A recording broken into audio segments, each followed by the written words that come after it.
तो community radio एक ऐसा मतलब ज़रिया लगा जिसमें हम लोग वापस पुरानी चीज़ों में आ सकते हैं, कुछ नई चीज़ों को दे सकते हैं अपने शहर में। तो सोशल मीडिया पे ये पोस्ट करते हैं कि कोई भी हमारे समाज का कोई भी जो भी देख रहा है इस वक्त, वो भी अगर आप भी जुड़ना चाहते हैं, आके बोलना चाहते हैं, कुछ प्रोग्राम बनाना चाहते हैं, तो आपके लिए भी ये मंच अवेलेबल। देश की हम शान है, इस देश की हम आन हैं, जिंदगी की हर खुशी इस पे तो अब कुर्बान है। जितने भी ज़िले हैं, 38 ज़िले हैं, 38 ज़िले में अगर हम लोग जिस दिन 38 रेडियो स्टेशन हो गए, 40 रेडियो स्टेशन हो गए, तो हम लोग उस दिन बहुत और भी ज़्यादा स्ट्रांग हो जाएंगे। नमस्कार, स्वागत है आपका संजीवनी समाचार.com में। मैं गणपत आर्य। अभी हम इस वक्त मौजूद हैं छपरा शहर के इकलौते सामुदायिक रेडियो स्टेशन में, रेडियो मयूर 90.8 FM।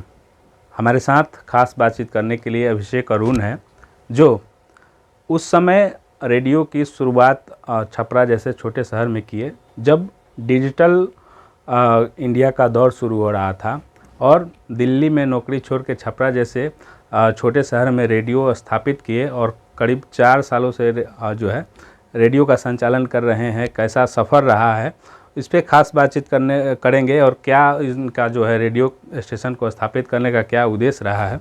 सबसे पहले स्वागत है संजीवनी समाचार में। धन्यवाद गणपत जी। और सबसे पहले संजीवनी समाचार सुनने वाले सभी, देखने वाले सभी दर्शकों, श्रोताओं को मेरी तरफ से, मेरी पूरी टीम की तरफ से बहुत बहुत नमस्कार और स्वागत है इस पेज पे, संजीवनी समाचार पे। और सबसे पहले ये बता दें आपको कि रेडियो मयूर जो हम लोगों ने शुरू किया था 2016 में, जुलाई में हम लोगों ने शुरू किया था, और आपने एक बहुत ही अच्छे तरीके से एक प्रेजेंटेशन रखा, यहाँ पे इंट्रोडक्शन रखा कि जब डिजिटल मीडिया चल रहा था उस समय हम लोगों ने रेडियो को क्यों शुरू किया, या फिर एक बाहर के शहर में काम करते हुए वापस अपने शहर में आना और रेडियो को शुरू करना। एक इसके पीछे भी कहानी है। कहानी बहुत ज़्यादा लंबे तो नहीं जाएंगे, लेकिन हाँ इतना है कि सारण की एक बहुत पुरानी सांस्कृतिक संस्था मयूर कला केंद्र, जो कि मेरे पिताजी ने शुरू किया था 1979 में, उसकी सफ़र की शुरुआत हुई थी। तो ये मयूर कला केंद्र जो रहा है वो सांस्कृतिक संस्थाओं में सबसे पुरानी संस्था रही है सारण डिस्ट्रिक्ट में, और हमेशा से कलात्मक गतिविधियों में, नाटकों के माध्यम से जितने भी सोशल इवेंट्स हैं उनको दूर करने का प्रयास किया उन्होंने। और उनकी जो एक लिगेसी थी, उनकी टीम की जो लिगेसी थी, जो एक ट्रेडिशन था, परंपरा था कि नाटक और कला, संस्कृति, इन सब चीज़ों को ज़िंदा रखने का, तो ये चीज़ें चलती रहीं। हम लोग छोटे छोटे थे, पिताजी बहुत सारे नाटक के जितने भी कंपटीशन होते थे उसमें पार्टिसिपेट करते थे। छपरा से बाहर, बिहार में भी कई जगह पे, बाहर में भी, छपरा में भी all India drama and dance competition होता था नेशनल और इंटरनेशनल लेवल पे, जिसमें काफ़ी दूर दूर से कलाकार आते थे, और हमारे छपरा शहर में 5-6 दिनों का महोत्सव होता था। तो ये सारी चीज़ें होती थी। लेकिन अब जब हम लोग बड़े हुए, मेरी भी पढ़ाई लिखाई मास मीडिया से हुई, मेरे बड़े भाई जो खुद एक मीडिया पर्सन हैं वो भी लोकसभा टीवी में काम कर रहे थे, अभी भी हैं वहाँ पे। तो कई सारे गतिविधियों को, जो चूँकि मैंने जब पढ़ाई पूरी की थी तो उस समय हमारे जब मेरा मास्टर्स चल रहा था मास कम्युनिकेशन में, तो उस समय एक चैप्टर हम लोगों ने पढ़ा था कम्युनिटी रेडियो। तो कम्युनिटी रेडियो एक ऐसा मतलब ज़रिया लगा जिसमें हम लोग वापस पुरानी चीज़ों में आ सकते हैं, कुछ नई चीज़ों को दे सकते हैं अपने शहर में। और जब हम लोगों ने इसके बारे में पता किया तो हम लोग को ये लगा कि हम लोग मयूर की तरफ से हम लोग इसको एप्लीकेशन डाल सकते हैं। फिर हम लोगों ने अप्लाई किया मंत्रालय में, हर बार की तरह जो भी नोटिफिकेशन आता था हम लोगों ने अप्लाई किया। फिर उसके बाद 2015 के लास्ट तक हमें लाइसेंस, पूरा प्रोसेस जो है वो इशू हो गया। और एक यहाँ पे मैं बताना चाहूँगा आपको कि इस पूरे रेडियो का जो लाइसेंसिंग प्रोसेस है, पूरा सेटअप का जो एक बड़े लेवल पे जो हम लोग कर पाए, इसमें एक बहुत महत्वपूर्ण योगदान मैं कहूँगा कि हमारे सांसद साहब का भी है, क्योंकि उनके एक रिकमेंडेशन की वजह से, उनके सिर्फ एक बार हमारा एक काम कहीं पे रुका हुआ था दिल्ली में, तो सांसद साहब ने, जो हमारे सारण सांसद हैं रूडी जी, उनके एक मदद से हमारा एक काम हुआ दिल्ली में, जिसके वजह से हम लोग इसको शुरू कर पाए, मतलब आसानी से लाइसेंस मिल गया। हाँ, वो हो पाया। तो उनकी एक काफ़ी मदद है वहाँ पे, उनको भी धन्यवाद हम लोग बोलेंगे, हमेशा बोलते हैं। और उसके बाद फिर हम लोग का सफ़र शुरू हुआ। कम्युनिटी रेडियो के बारे में बेसिकली हम थोड़ा सा बता दें, क्योंकि ये एक ऐसा रेडियो होता है जो कि कम्युनिटी बेसिस पे होता है। आसपास के लोगों का सहभागिता, उनके लिए एक रेडियो, वो आके बोल सकते हैं। कम्युनिटी रेडियो यानी कि कम्युनिटी के लिए और उन्हीं की तरफ से, कम्युनिटी के बीच में रह के उनकी भाषा में हम लोग प्रोग्राम बनाते हैं। सोशल विषयों पे हम लोग प्रोग्राम बनाते हैं, अवेयरनेस के ऊपर हम लोग प्रोग्राम बनाते हैं। अभी कई सारे जागरूकता के कार्यक्रम हम लोग लगातार प्रयास करते हैं कि उसको प्रसारित करें। तो ऐसे कई सारे कार्यक्रम हम लोग करते आ रहे हैं। जैसे अभी 4 साल हो गए ना, 5 साल, 5 साल हो गए। इन दिनों में क्या क्या जो है चुनौती आई कम्युनिटी रेडियो को कंटिन्यू जो है जारी रखना, और जो भी यहाँ पे जो है प्रोडक्शन जो है खुद से करना होता है, रिकॉर्डिंग भी खुद से जो है, लड़के सब लोकल हैं, सब यहीं के हैं। हाँ। तो मैं इसमें एक चीज़ बता दूं, जैसा कि कम्युनिटी रेडियो है कि सब कम्युनिटी बेसिस पे आसपास के ही लोग हम सबको यहाँ पे इन्वॉल्व करते हैं। हम लोग अपने सोशल मीडिया पे ये पोस्ट करते हैं कि कोई भी हमारे समाज का कोई भी जो भी देख रहा है इस वक्त, वो भी अगर आप भी जुड़ना चाहते हैं, आके बोलना चाहते हैं, कुछ प्रोग्राम बनाना चाहते हैं, तो आपके लिए भी ये मंच अवेलेबल है। तो ऐसे ही हम लोग नोटिफिकेशन करते थे और अब से मतलब अब तक लगभग 150 से ज़्यादा लड़के लड़कियाँ यहाँ से आके वापस कई जगहों पे जा चुके हैं। प्रोग्राम प्रोडक्शन हम लोग खुद ही अपने स्टूडियो में करते हैं। हमारे जितने भी टीम मेंबर्स हैं सभी अपने आप में बहुत टैलेंटेड हैं, सभी लिखते हैं, रिकॉर्ड करते हैं। कोई भी पहले से कोई ट्रेंड नहीं है, कोई प्रोफेशनल नहीं है, लेकिन यहाँ आने के बाद होता क्या है कि वो लोग सीखते हैं करते करते। और हमारी प्राथमिकता होती है कि मैं कोई टीचर नहीं हूँ, मैं कोई ऐसा ट्रेनर नहीं हूँ, मैं बस मेंटर हूँ। उनको बताता हूँ हाँ ये आप लोग करिए, आप लोग का टैलेंट आपको बहुत ऊपर लेके जाएगा। तो मेहनत आपको करनी है, एक मार्ग दर्शन जो होता है वो मेरा होता है, क्योंकि ये मेरा फील्ड रहा है। तो मुझे चैलेंजेस यही है, एक सबसे बड़ा चैलेंजेस है सस्टेनेबिलिटी का, यानी कि आप कैसे किसी चीज़ को मेंटेन करके रखें। 5 साल एक इतने बड़े सेटअप को मतलब कंटिन्यू करना, खर्चा है, हर तरह का खर्चा है, उसको मेंटेन करना, फिर उसको एक मेरा करियर को जो बाहर मेरी नौकरी थी उसको छोड़ के वापस शहर में आना, तो ये एक चैलेंज था। लेकिन इसमें चूँकि हमारे शहर के बहुत सारे ऐसे व्यवसायी वर्ग हैं जो मुझे उन्होंने सपोर्ट किया और शुरू से लेके अब तक सपोर्ट कर रहे हैं, जो भी एड्स के रूप में या फिर जो भी चीज़ें, क्योंकि हम लोग का गाइडलाइन है कि हम लोग ऐड कम चला सकते हैं, सोशल चीज़ों पे हम लोग ज़्यादा काम कर सकते हैं। अभी बिहार में टोटल हम लोग 9 रनिंग कम्युनिटी रेडियोज़ हैं, जिसमें छपरा का ये जो रेडियो मयूर है, ये काफ़ी अच्छा काम हम लोग करने की कोशिश कर रहे हैं। और हम लोग अभी हेल्थ मिनिस्ट्री से कोरोना काल में हम लोगों को बहुत अप्रिसिएशन मिला, जो हम लोग जागरूकता का काम किया। बीबीसी के लिए हम लोगों ने काम किया, स्मार्ट संस्था के लिए काम किया, UNICEF, WHO, state health society, Bihar state की तरफ से, सेंट्रल से हम लोगों ने कई सारे जागरूकता के कार्यक्रम किए हैं। तो हम लोग को ये लगा कि चैलेंज तो है, लेकिन इसमें हम लोग काम कर रहे हैं और वो इम्पैक्टफुल है। और एक और बहुत महत्वपूर्ण बात यह है कि कम्युनिटी रेडियो जो होता है वो सारे माध्यम जितने भी मीडिया के होते हैं, मुझे लगता है कि सबसे ज़्यादा इम्पैक्टफुल है। इम्पैक्टफुल इसलिए है क्योंकि अगर हम लोग देखें तो कम्युनिटी रेडियो का जो सबसे बड़ा टूल है वो है फीडबैक। जैसे कि आप मान लीजिए न्यूज़ सुन रहे हैं, वहाँ पे जो आपको देखने सुनने वाले हैं वो डायरेक्टली आपसे बात नहीं कर सकते हैं। पेपर पे जो आप पढ़ रहे हैं वो आपके श्रोता या फिर पाठक वो आपसे संपर्क उतना जल्दी नहीं कर सकते हैं, आपसे सवाल नहीं पूछ सकते हैं। लेकिन कम्युनिटी रेडियो में क्या है, ये कम्युनिटी के बीच में होता है, तो असर उतनी ही तेज़ी से होता है। जैसे मान लीजिए हम कुछ बोलें, लोग हमारे पास फ़ोन किए और ज़रूरत पड़ती है तो लोग यहाँ तक चले भी आते हैं। तो ये एक बहुत बड़ा इम्पैक्ट है। इसलिए हम लोग बार बार ये कहते हैं कि हम लोग कोई ऐसा ब्रेकिंग न्यूज़ टाइप के चीज़ों को हम लोग नहीं चला सकते हैं, लेकिन हम लोग सोसाइटी के, तो कभी कभी ऐसा होता है कि लोग रेडियो सुन के हमारे स्टेशन पे भी चले आते हैं। ये कई, जैसे मैं एग्जांपल दूंगा आपको, एक वैक्सीन से रिलेटेड था। एक घर में एक महिला ने कहा फ़ोन करके कि हमारे घर के पुरुष जो हैं वो वैक्सीन नहीं लेने दे रहे हैं। तब हम लोगों ने कहा कि ठीक है आप बात कराइए, तो हम लोग को फ़ोन पे पहले बात हुई, फिर हमने कहा कि ज़रूरत पड़े तो आप यहाँ पे आइए, हम लोग बताते हैं कैसे क्या करना है। फिर वो लोग यहाँ तक आए स्टेशन पे, फिर मैंने उनको खुद की अपनी तस्वीर दिखाई कि मैंने वैक्सीन ले लिया है, इसमें कोई प्रॉब्लम नहीं, आप लोग ले लीजिए। तो एक महत्वपूर्ण बात यह है कि कम्युनिटी रेडियो को जितना छोटा समझा जाता है उतना छोटा है नहीं, और कम्युनिटी रेडियो बहुत सशक्त है, इसका इम्पैक्ट बहुत ज़्यादा है। व्यवहार परिवर्तन में हम लोग सबसे ज़्यादा इम्पैक्टफुल हैं। क्यों? क्योंकि हम लोग लोगों की आदत बदल सकते हैं। हम लोग ये कर सकते हैं कि आप जिन जिन चीज़ों को, अगर मान लीजिए कि मतलब सालों से किसी चीज़ को आप उपयोग करते आ रहे हैं, तो हम लोग उस चीज़ को बदलवा सकते हैं। हम लोग व्यवहार बदलते हैं, हम लोग संस्कार बनाते हैं, हम लोग घरों में शिक्षा को बढ़ावा देते हैं, हम लोग पॉजिटिव चीज़ों से लोगों को प्रोत्साहित करते हैं, मोटिवेट करते हैं। लोग अपनी जीवन शैली को सुधार सकते हैं। हम लोग को सुन के ऐसे कई सारे परिवार हैं जिन्होंने अपने व्यवहार को बदल के अपनी लाइफस्टाइल तक को सुधारा है। गांव के ऐसे बहुत सारे परिवारों का मैं एग्जांपल दूंगा जो सिर्फ हमारा रेडियो सुन के उनकी पर्सनालिटी तक ग्रूम हो जाती है। वो लोग खुद फ़ोन करके कहते हैं कि हम लोग जो चीज़ों को पहले नहीं समझ पाते थे वो रेडियो सुन के हम लोग समझ पाते हैं। और एक और महत्वपूर्ण बात कि अभी जो हमारा रेडियो है इसमें आप समझ सकते हैं कि 5 सालों में हम लोगों ने लगभग 1.5 से 2 लाख का श्रोता वर्ग हम लोगों ने बनाया है, जिसमें कि महिलाओं की भागीदारी बहुत है। हमारी श्रोताओं की जो लिस्ट है उसमें आप देखिएगा 70% तक महिलाएं हैं सुनने वाली। और हर तरह के प्रोग्राम हम लोग करते हैं। हमारे जितने भी रेडियो का जितने भी आरजे हैं सभी यहीं के हैं। कोई गांव से है, कोई शहर से है, किसी को प्रॉपर ऐसा कोई बैकग्राउंड नहीं है प्रोफेशनल।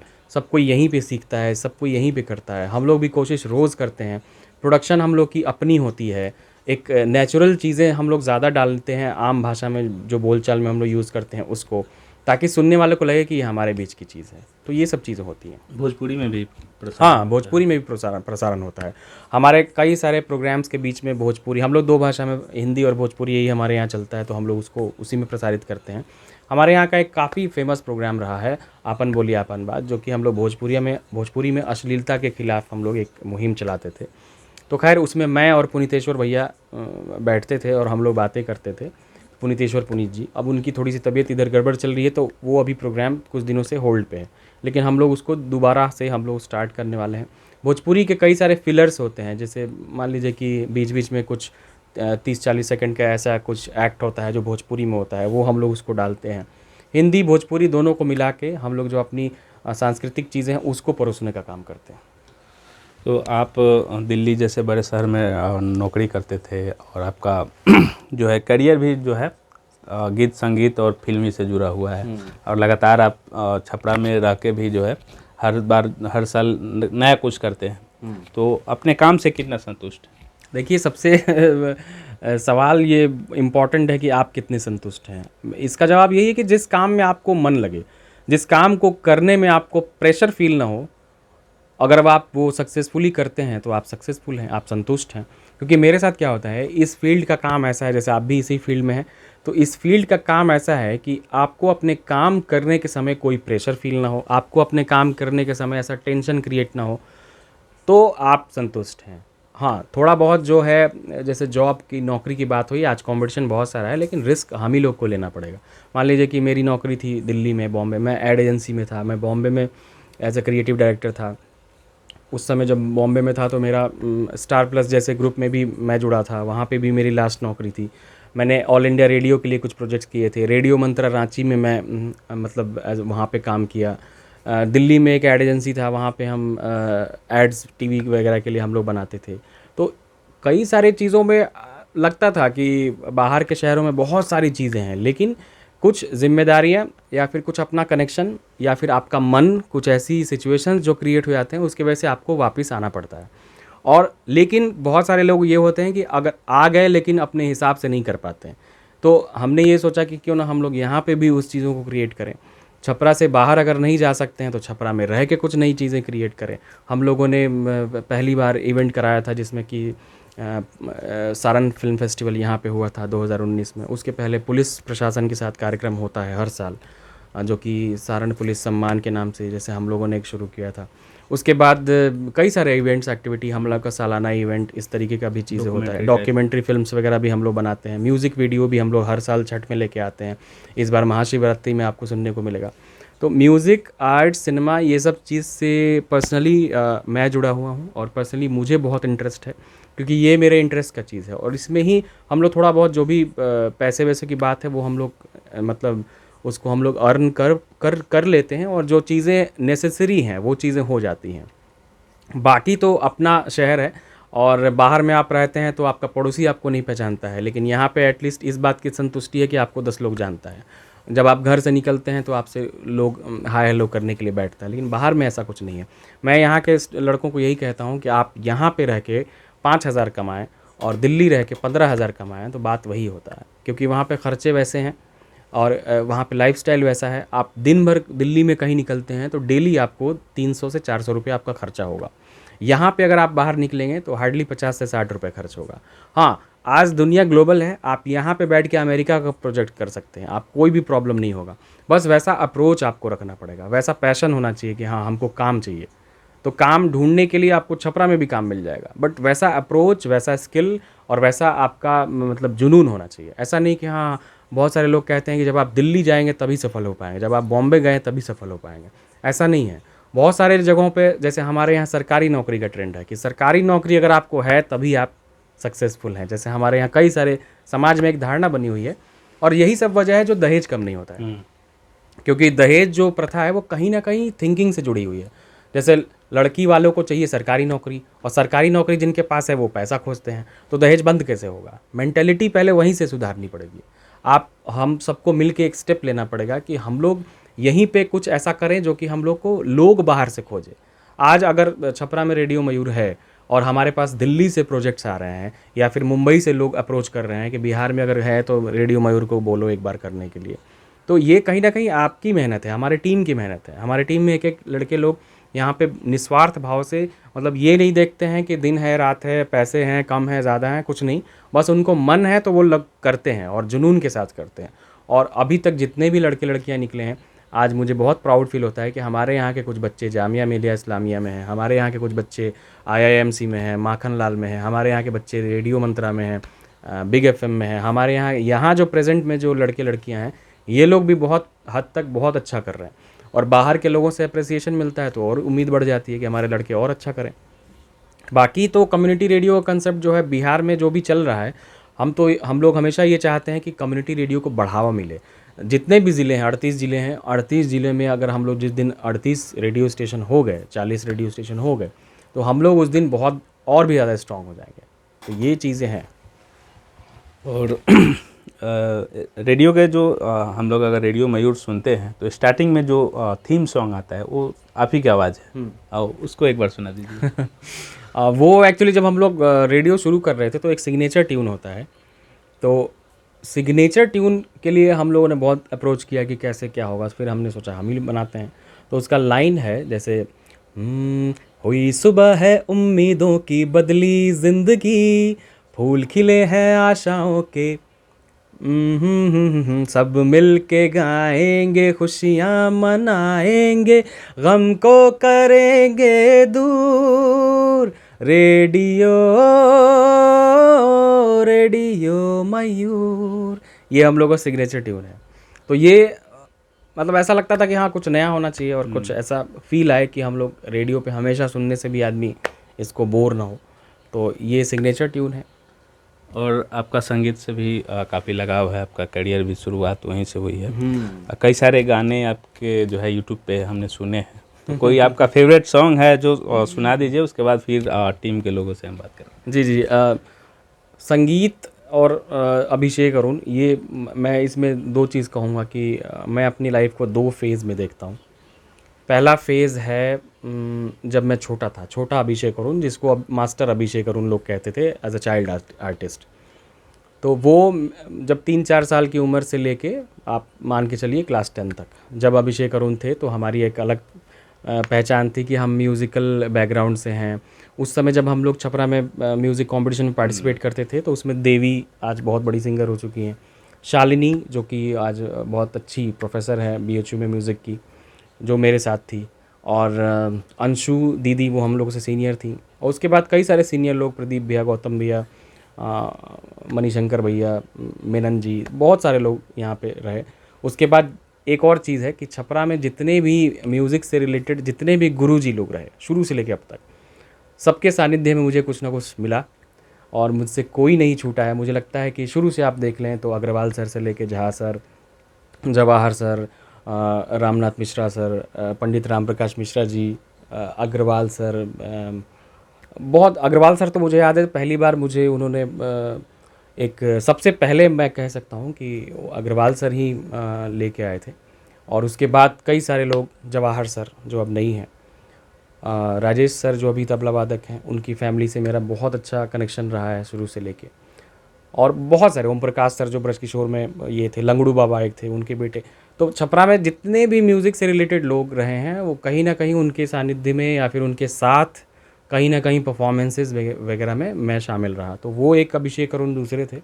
एक अभिषेक अरुण आए जो 2015 के बाद आए, जो वापस 2010 से लेके 5 तक का जो गैप था, उसके बाद जो मेरा आना हुआ, वो आना हुआ प्रोफेशनली जब हम लोग रेडियो लेके आए। रेडियो लेके आए तो उसके बाद बहुत सारी सिचुएशंस आए सामने, ये सब चीज़ें हैं। गाने के अगर जहाँ तक बात है तो गाना जो है, चूँकि म्यूज़िक वीडियो इसलिए मुझे अच्छा लगता है बनाना, क्योंकि म्यूज़िक मेरा पैशन है, कहीं ना कहीं तो वो अंदर है, तो इसलिए वो बाहर आता है। हर साल छठ में हम लोग एक म्यूज़िक वीडियो लेके आते हैं, इस बार महाशिवरात्रि में है। और मेरा कुछ पर्सनल फेवरेट जो है वैसा कुछ नहीं है, लेकिन हाँ एक दो लाइन मुझे सारे गाने अच्छे लगते हैं। एक लाइन मैं सुनाना चाहूँगा आपको, जो कि कहीं पे भी ऐसा होता है तो कुछ ऐसी चीज़ें होती हैं जो आपको हमेशा याद रह जाती हैं। तो मेरे पिताजी भी बहुत अच्छे आर्टिस्ट रहे हैं, तो उन्होंने कई सारे गाने लिखे हैं। तो एक गाना उनका मुझे हमेशा याद रहता है, जो कि उन्होंने देश के ऊपर लिखा था। और वो चीज़ हमेशा ऐसा रहता है कि जब भी आप कहीं जाते हैं तो आपको मतलब मन करता है वो सुनाने का। तो उसका एक लाइन मैं आपको सुनाना चाहता हूँ।